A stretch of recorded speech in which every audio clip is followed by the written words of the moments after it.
Assalamualaikum warahmatullahi wabarakatuh. Nama saya Umi Kazrin binti Abdul Said, merupakan pelajar PPISMP 2025 daripada option Bahasa Melayu kelas 1. Okey, pada hari ini saya akan menerangkan tentang bab 4 dan bab 5 yang ada dalam buku Asas Tata Bahasa Melayu, iaitu asas sistem ejaan dan kegramatisan aspek tata bahasa. Mari saya jelaskan dengan lebih lanjut. Terlebih dahulu saya akan menerangkan tentang bab 4, iaitu asas sistem ejaan. Sistem ejaan bahasa Melayu mempunyai tradisi dan sejarah tersendiri serta telah mengalami pelbagai perubahan daripada ejaan Jawi kepada ejaan Rumi. Secara umumnya, sejarah perkembangan ejaan bahasa Melayu boleh terbahagi kepada dua tahap, iaitu tahap sebelum kemerdekaan dan tahap selepas kemerdekaan.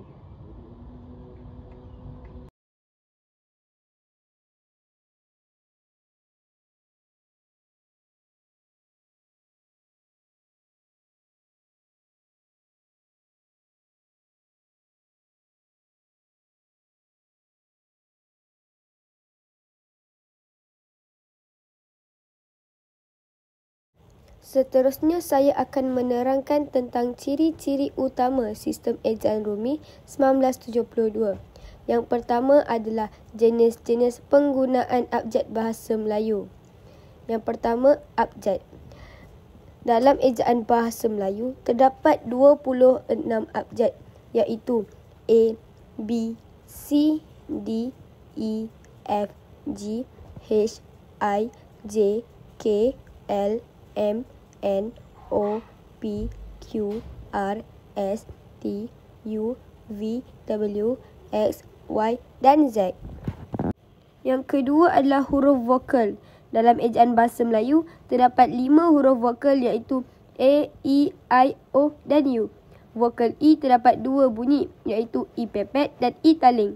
Yang ketiga adalah huruf konsonan. Dalam ejaan bahasa Melayu terdapat 21 konsonan, iaitu B, C, D, F, G, H, J, K, L, M, N, P, Q, R, S, T, V, W, X, Y dan Z.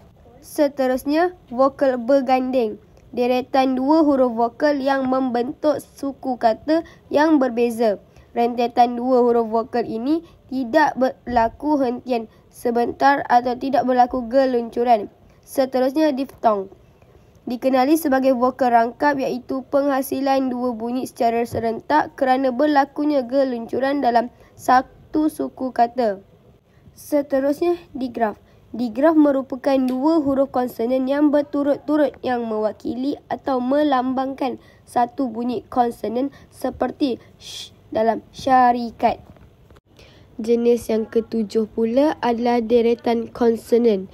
Deretan konsonan dikenali sebagai gabungan konsonan, iaitu 2 huruf konsonan yang hadir secara berurutan dalam satu perkataan tetapi berada dalam suku kata yang berlainan. Yang ke-8, gugusan konsonan. Gugusan konsonan dikenali sebagai gabungan 2 huruf konsonan dalam satu perkataan yang berada dalam suku kata yang sama. Yang ke-9 adalah suku kata. Suku kata merupakan pemenggalan kata berasaskan keberadaan huruf vokal. Huruf vokal ini dapat membentuk suku kata sama ada huruf vokal ini terletak di hadapan atau di belakang huruf konsonan atau tidak diikuti konsonan. Dan yang terakhir, persukuan. Persukuan ialah setiap kata mengandungi suku kata. Setiap suku kata lazimnya ditandai oleh satu vokal. Vokal tersebut dapat didahului atau diikuti oleh konsonan K. Akhir tertutup. Dalam sistem keselarasan vokal terdapat 2 jenis pola. Pola yang pertama adalah pola keselarasan vokal dan pola yang kedua pula adalah kekecualian pola keselarasan vokal. Mari saya terangkan dengan lebih lanjut.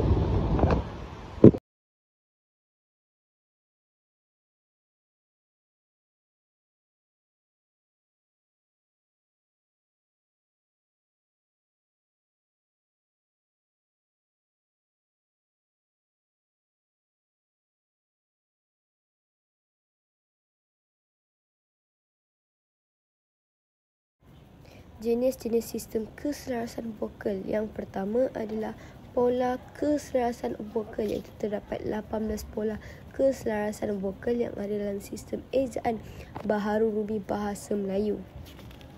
Yang pertama A, yang kedua A, I, yang ketiga A, U, yang keempat I pepek dengan A, yang kelima I pepek dengan I, yang keenam I pepek dengan U, yang ketujuh I taling dengan A, yang ke-8 I taling dengan I taling, yang ke-9 I taling dengan O, yang ke-10 I A, yang ke-11 I, yang ke-12 I U, yang ke-13 O A, yang ke-14 O dengan I taling, yang ke-15 O, yang ke-16 U A, yang ke-17 U I, yang ke-18 U. Yang kedua adalah kekecualian pola keselarasan vokal. Kekecualian pola keselarasan vokal ialah ejaan kata bahasa Melayu yang tidak mematuhi pola keselarasan vokal yang terdiri daripada 18 pola keselarasan vokal. Terdapat 16 pola kekecualian keselarasan vokal dalam sistem ejaan Baharu Rumi Bahasa Melayu yang lazimnya digunakan untuk kata pinjaman daripada bahasa Inggeris dan bahasa Nusantara. Ciri yang ketiga adalah penulisan huruf bahasa Melayu. Yang pertama, huruf besar. Bagi huruf pertama kata di awal ayat yang lengkap. Sebagai contoh, beliau ialah guru saya. Beliau itu bermula dengan huruf B besar. Kedua, sebagai huruf pertama nama orang. Sebagai contoh, Umi Kazrin binti Abdul Zain. Seterusnya, huruf condong, iaitu untuk menulis nama buku, majalah, dokumen rasmi, lagu, filem dan surat khabar yang dikutip dalam karangan. Sebagai contoh, Tata Bahasa Dewan. Ciri yang keempat pula adalah penulisan kata bahasa Melayu. Yang pertama, kata dasar. Untuk kata dasar ditulis secara satu persatu, iaitu bentuk tunggal.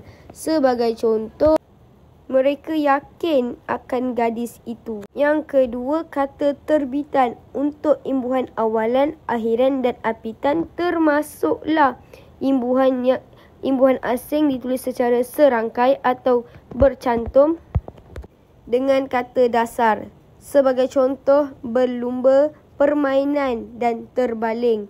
Yang ketiga, kata ganda, iaitu untuk bentuk kata ganda ditulis secara lengkap dengan tanda sempang. Contohnya, rama-rama. Yang keempat, kata majmuk. Untuk gabungan kata istilah khusus dan bahagian umum ditulis terpisah. Seterusnya, bentuk terikat lain, iaitu kata sandang. Si dan sang ditulis terpisah daripada kata yang mengikutinya.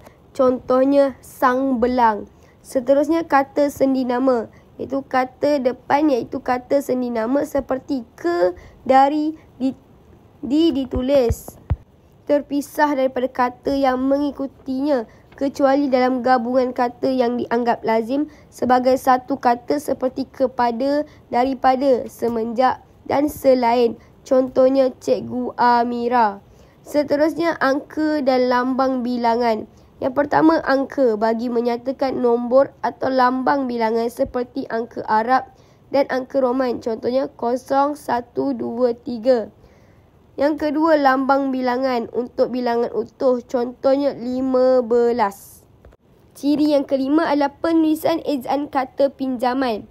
Sesuatu kata daripada pelbagai bahasa, misalnya bahasa Inggeris, Arab, Jawa, Belanda, Portugis, Cina dan bahasa lain hendak diserat dalam bahasa Melayu, beberapa pedoman atau kaedah perlu dipatuhi.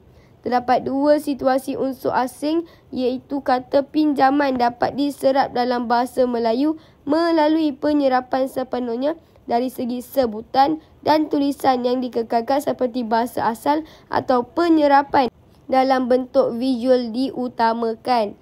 Yang pertama adalah konsonan, gabungan konsonan dan gabungan vokal. Berdasarkan gambar di atas, berikut merupakan contoh-contoh konsonan, gabungan konsonan dan gabungan vokal. Yang kedua adalah akhiran asing. Berdasarkan gambar di atas, berikut merupakan contoh-contoh akhiran asing. Ciri yang terakhir adalah penggunaan tanda baca. Terdapat beberapa jenis tanda baca yang ada pada penggunaan tanda baca. Tanda baca yang pertama adalah tanda noktah atau titik pada akhir ayat yang bukan pertanyaan atau seruan. Contohnya, saya suka makan ayam goreng, titik.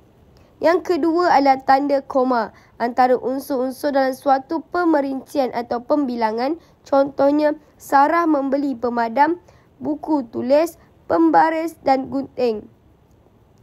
Yang ketiga adalah tanda koma bertitik untuk memisahkan bahagian-bahagian ayat yang sejenis dan setara. Contohnya, matahari telah terbenam, koma bertitik, ayam pulang ke reban. Yang keempat adalah tanda titik bertindih antara bab dengan ayat dalam kitab-kitab suci. Contohnya, surah Al-Fatihah, titik bertindih 2. Seterusnya, tanda sempang untuk menyambung unsur-unsur kata ganda. Contohnya, sama-sama. Tanda baca yang ketujuh pula adalah tanda pisah, iaitu antara dua bilangan atau tarikh yang bermaksud sampai dengan atau di antara dua nama kota yang bermaksud ke sampai. Contohnya 1950 hingga ke 1960. Seterusnya tanda elipsis untuk dipakai dalam ayat yang terputus-putus. Contohnya, sekarang titik 3, ayolah kita memajukan negeri ini bersama-sama. Seterusnya tanda tanya pada akhir ayat tanya. Contohnya, berapakah harga sehelai baju ini, koma. Seterusnya adalah tanda seru. Sesudah ungkapan atau pernyataan yang berupa seruan, perintah atau yang mengungkapkan kebenaran, ketidakpercayaan atau rasa emosi yang kuat. Contohnya, wah, cantiknya baju kamu. Seterusnya, tanda kurung untuk mengapit tambahan keterangan atau penjelasan. Contohnya, PPISMP, kurungan program persediaan ijazah sarjana muda, tutup kurungan. Seterusnya, tanda siku untuk mengapit keterangan dalam ayat penjelas yang sudah bertanda kurung. Contohnya, kurungan Kota Baru, tanda siku yang disebut juga Serambi Makkah, tutup tanda siku, masih gah pada hari ini, tutup kurungan. Seterusnya, tanda petik untuk mengikat tanda baca yang mengakhiri petikan langsung. Contohnya, kata Salmi, saya sudah minum ubat itu. Seterusnya, tanda petik tunggal dalam ungkapan atau ayat yang sudah diapit tanda petik. Contohnya, tanya Fahri, engkau terdengar bunyi aum tadi? Seterusnya, tanda ulang untuk dalam tulisan cepat dan nota bagi menyatakan bentuk gandaan. Contohnya, rajin-rajin. Seterusnya, tanda garis miring dalam penomboran kod surat. Contohnya, ruj titik bertindih KPM. Kesalahan yang pertama tanda garis miring 03, tanda garis miring 02 kurungan 01. Dan yang terakhir adalah tanda penyingkat untuk menunjukkan penghilangan bahagian kata. Contohnya, pesanan ibu kan ku ingati. Penyingkat kan sama dengan yang digunakan pada hari ini, iaitu Ejaan Rumi 1972. Huruf OI sudah tidak digunakan untuk melambangkan bunyi U. Manakala dalam aspek morfologi, perkataan warung ialah kata nama am yang membawa maksud kedai kecil, tempat menjual makanan atau minuman. Bentuk warung tidak wujud dalam daftar kata bahasa Melayu rasmi, iaitu Kamus Dewan. Seterusnya, dari aspek fonologi, iaitu dari segi sebutan, kedua-duanya disebut dengan bunyi warung, namun ejaan WAROENG menimbulkan kekeliruan fonologi kerana huruf OI bukan lagi lambang fonem U dalam sistem ejaan semasa. Kesalahan yang saya jumpai adalah ini. Kesalahan yang terdapat pada papan tanda tersebut adalah ejaan kuih, iaitu KUEH. Sepatutnya kuih dieja KUIH kerana KUIH ialah ejaan baku yang digunakan dalam bahasa Melayu standard seperti yang ditetapkan oleh Dewan Bahasa dan Pustaka. Manakala KUEH pula ialah ejaan yang sering digunakan dalam bahasa pasar atau dialek, terutama dipengaruhi oleh ejaan dalam bahasa Hokkien atau Teochew. Contohnya kuih lapis, kuih kapet. Umi. Ya? Tahu tak apa perbezaan mihun dengan bihun? Oh, tahu. Okey. Sebenarnya kedua-dua ni merujuk kepada benda yang sama, iaitu sejenis mi halus yang diperbuat daripada beras. Namun dari segi ejaan dan penggunaan rasmi dalam bahasa Melayu, perkataan yang betul ialah bihun, iaitu BIHUN. Manakala mihun ialah sebutan tidak baku atau pinjaman tidak rasmi daripada bahasa Hokkien atau Cantonese. Dalam percakapan harian, ramai orang guna perkataan itu. Tapi dalam tulisan rasmi seperti karangan, laporan atau menu restoran Melayu, kita mesti gunakan bihun. Ingat, gunakan ini, jangan guna yang ini. Kesalahan yang saya jumpai adalah ini, iaitu perkataan tahu atau tauhu. Mesti sekarang kamu semua kelirukan yang mana benar, sama ada tahu ini atau tahu yang ini. Okey. Dalam bahasa Melayu standard di Malaysia, ejaan yang betul ialah yang ini. Seperti contoh, saya suka makan tahu goreng dan tahu sumbat. Sementara itu, dalam bahasa Indonesia, perkataan ini dieja sebagai ini. Iaitu, sebagai contoh, saya suka tahu goreng pedas. Oleh itu, dapat kita simpulkan bahawa tahu ialah ejaan yang betul dalam bahasa Melayu, manakala tahu ialah ejaan yang digunakan dalam bahasa Indonesia. Seterusnya, kesalahan ini, iaitu mi yang dieja macam ini dan macam ini. Kawan-kawan mesti kelirukan nak eja mi yang macam ini ke ataupun macam ini. Okey. Bahasa Melayu menggunakan satu huruf vokal bagi satu bunyi vokal. Oleh itu, bunyi panjang I pada mi tidak perlu digunakan dengan dua huruf I. Huruf I sudah cukup untuk menunjukkan sebutan yang betul. Jadi, lepas ni, kawan-kawan jangan keliru tau nak eja mi yang macam ini ataupun macam ini. Umi, ya? Aku pening lah. Bagaimana cara eja perabot dengan betul ya? Oh, mesti kau kelirukan eja perabot yang macam ni ke yang macam ni. Mari aku terangkan. Okey, perkataan perabot ni berasal daripada bahasa Arab iaitu ar-rabut yang bermaksud barang perhiasan rumah. Dalam bahasa Melayu, maknanya disempitkan kepada barang kelengkapan rumah atau pejabat seperti meja, kerusi, almari dan sebagainya. Okey, bagi kesalahan ejaan perabot adalah huruf U digunakan bagi menggantikan O, menyebabkan bunyi dan ejaan lari daripada bentuk asal yang diterima. Sistem ejaan Rumi Melayu mengekalkan bunyi asal pinjaman. Dalam kes ini, O bukan menukarkan kepada U. Setiap perkataan hendaklah dieja mengikut sebutan baku dan pedoman ejaan Dewan Bahasa dan Pustaka. Oleh itu, bentuk perabot ialah ejaan yang diiktiraf secara rasmi. Jadi, ejaan yang sebenar adalah PERABOT, bukan PERABUT. Okey Umi, terima kasih terangkan kepada aku. Sama. Kesalahan yang seterusnya adalah ini, iaitu ejaan sate yang dieja macam ini dan macam ini. Tetapi adakah kawan-kawan tahu ejaan sate yang sebenar macam mana? Yang kiri. Salah, yang kanan. Kenapa? Kerana dalam ejaan Rumi Bahasa Melayu yang disahkan oleh Dewan Bahasa dan Pustaka DBP, perkataan yang betul ialah SATE, bukan SATAY. Ejaan SAPAY ialah bentuk pinjaman daripada bahasa Inggeris atau transliterasi lama yang digunakan sebelum penyelarasan ejaan Rumi moden.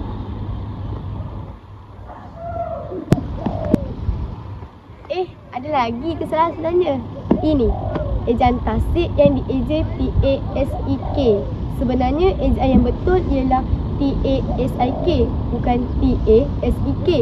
Ejaan TASEK digunakan dalam sistem ejaan lama, iaitu ejaan Za'bah sebelum penyelarasan ejaan Rumi baharu pada tahun 1972.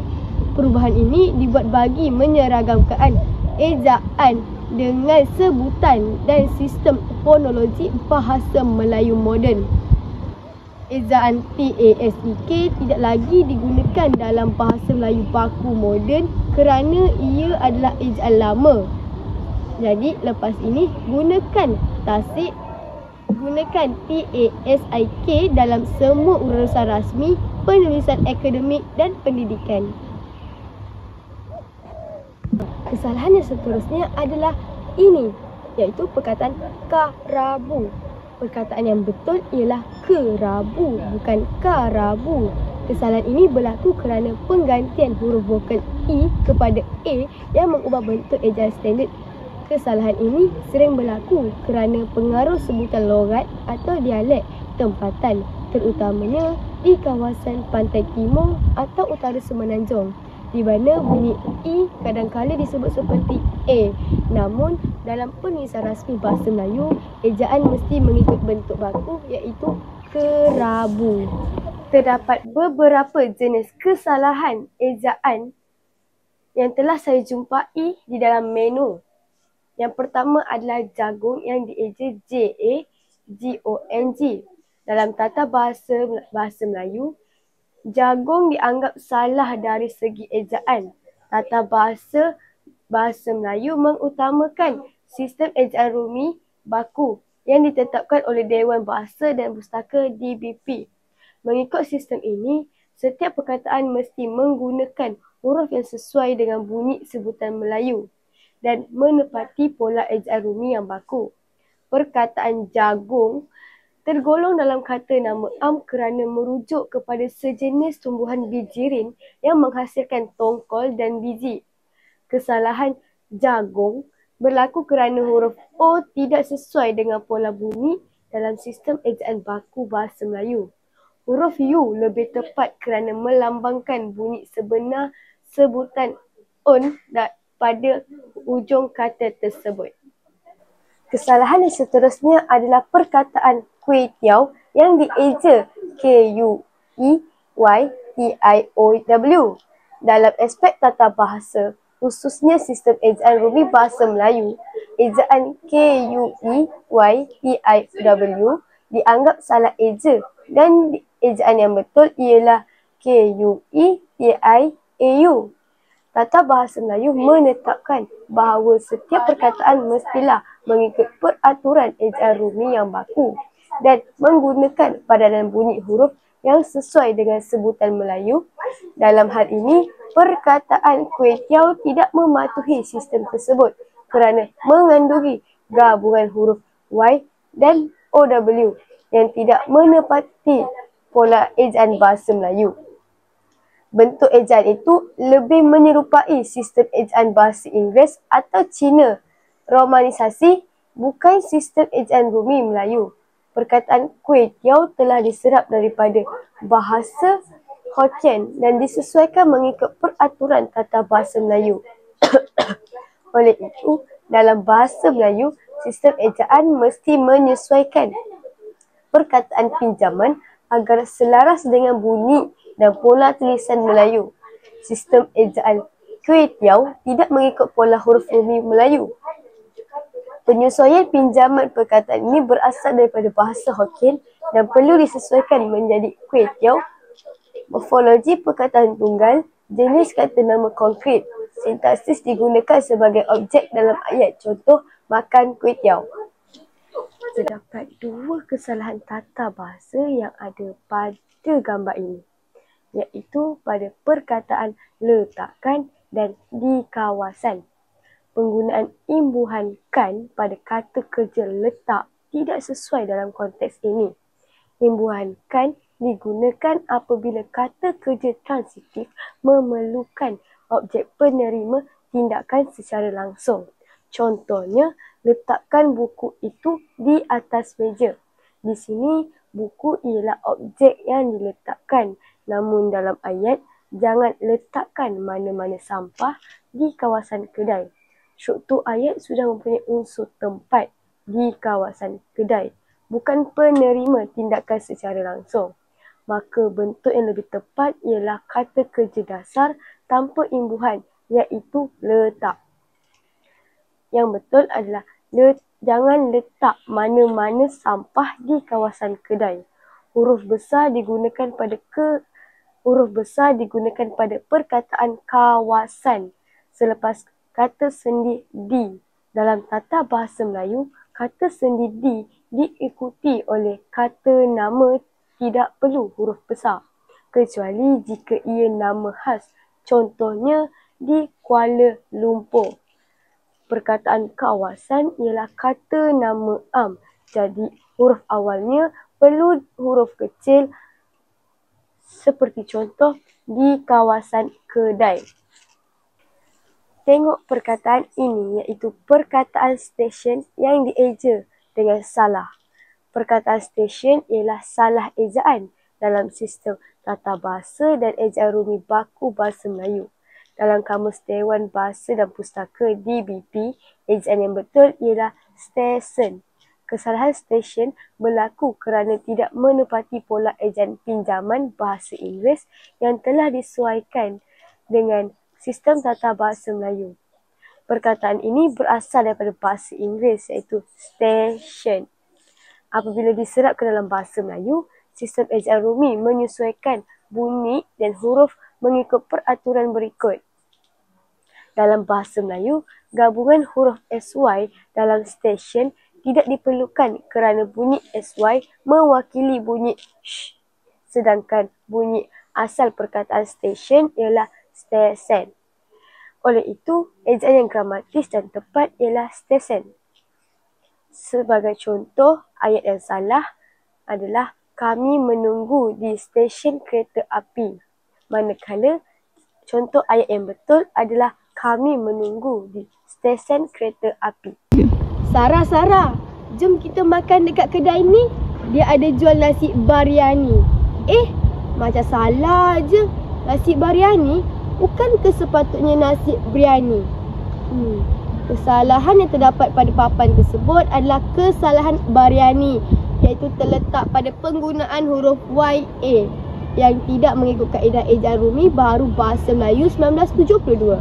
Dalam sistem ejaan bahasa Melayu, perkataan pinjaman daripada bahasa Arab atau Parsi disesuaikan dengan sebutan dan sistem tulisan rumi Melayu, bukan mengikut ejaan asal atau Inggeris sepenuhnya. Oleh itu, bentuk yang betul ialah biryani, bukan biryani. Ini kerana bunyi sebenar dalam bahasa asal, iaitu Arab atau Urdu, ialah biryani. Tetapi dalam penyesuaian ejaan Melayu, diftong YA di tengah perkataan dihapuskan untuk menepati sistem fonetik Melayu. Seterusnya dalam aspek morfologi, perkataan biryani ialah kata nama am yang merujuk kepada sejenis nasi yang dimasak dengan rempah dan daging. Ia tergolong dalam kumpulan kata pinjaman yang telah diserap sepenuhnya ke dalam bahasa Melayu. Oleh itu, bentuk ejaannya mesti disesuaikan dengan morfologi Melayu, bukan mengekalkan unsur asing Y yang tidak diperlukan. Dalam aspek fonologi pula, sebutan dan bahasa Melayu ialah biryani, bukan biryani. Huruf Y dalam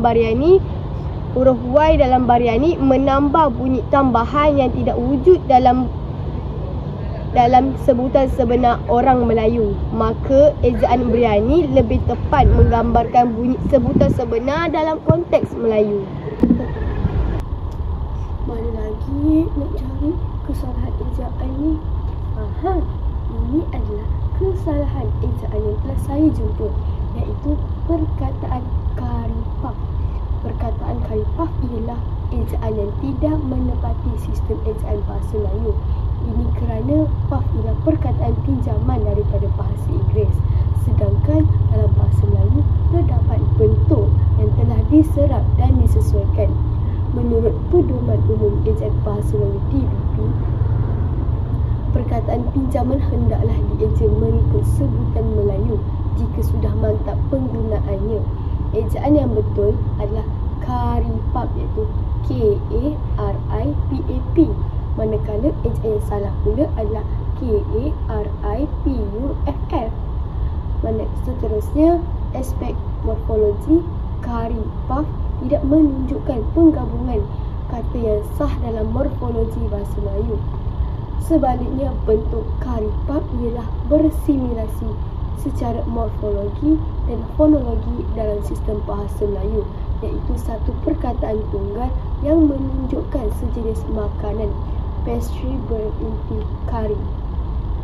Seterusnya, dari aspek kegramatisan pula, dalam ayat rasmi atau penulisan baku, penggunaan karipap dianggap tidak gramatis kerana tidak mematuhi bentuk ejaan dan morfologi Melayu. Contoh ayat yang tidak gramatis adalah saya membeli karipap di kantin sekolah. Manakala ayat yang betul pula adalah saya membeli karipap di kantin sekolah. Seterusnya, perkataan yang saya jumpa adalah ini, iaitu ondeh-ondeh. Perkataan ondeh-ondeh ialah ejaan yang tidak menepati sistem ejaan bahasa Melayu yang betul. Menurut Dewan Bahasa dan Pustaka, ejaan baku yang terima ialah ondeh-ondeh, bukannya ondeh-ondeh. Kesalahan ini berlaku kerana tambahan huruf H di hujung suku kata ondeh tidak wujud dalam sistem sebutan dan ejaan bahasa Melayu standard. Seterusnya, dari segi aspek morfologi pula, ondeh-ondeh merupakan kata ulang penuh, iaitu penggandaan seluruh kata. Dalam bentuk asalnya, kata dasar ialah ondeh. Ejaan ondeh-ondeh menyalahi bentuk morfologi kerana huruf tambahan H menjadikan perkataan itu tidak selaras dengan kata dasar sebenar. Seterusnya, dari segi aspek kegramatisan pula, dalam ayat rasmi, penggunaan ondeh-ondeh dianggap tidak gramatis kerana ejaannya tidak mengikut bentuk baku.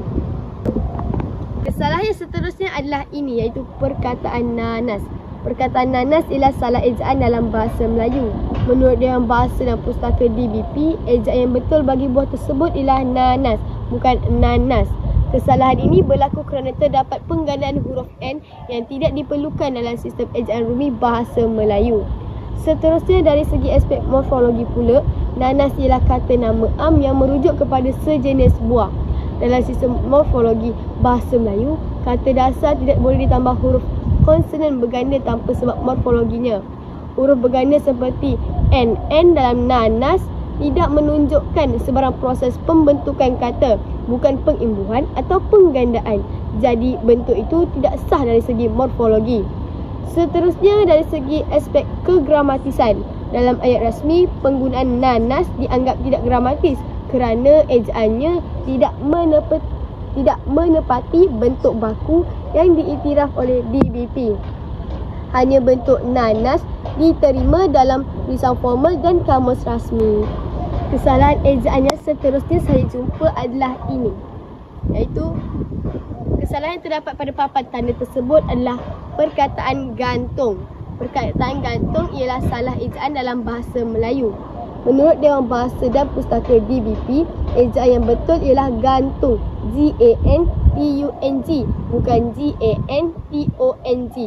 Kesalahan ini berlaku kerana huruf vokal U dalam suku kata akhir digantikan dengan O yang tidak menepati sistem ejaan rumi baku bahasa Melayu. Seterusnya, dari aspek morfologi, gantung ialah kata dasar yang boleh menerima imbuhan seperti menggantung, tergantung atau gantungan. Bentuk gantung tidak wujud dalam sistem morfologi bahasa Melayu kerana huruf vokal O di hujung perkataan bukan bentuk fonem yang betul dan dalam kata dasar ini. Seterusnya, aspek kegramatisan. Dalam ayat rasmi, penggunaan gantung dianggap tidak gramatis kerana tidak mematuhi bentuk ejaan dan morfologi yang betul. Ia juga mencerminkan pengaruh dialek. Contohnya dialek Melayu lama atau daerah yang tidak digunakan dalam bahasa baku. Kesalahan yang seterusnya adalah perkataan ini, iaitu perkataan cendawan. Perkataan cendawan ialah salah ejaan dalam bahasa Melayu. Menurut Dewan Bahasa dan Pustaka DBP, ejaan yang betul ialah cendawan, bukan cindawan. Kesalahan ini berlaku kerana pertukaran huruf I kepada I dalam suku kata pertama yang mengubah sebutan dan tidak menepati sistem ejaan baku. Seterusnya, dari segi aspek morfologi, cendawan ialah kata nama am yang bermaksud sejenis kulit yang boleh dimakan.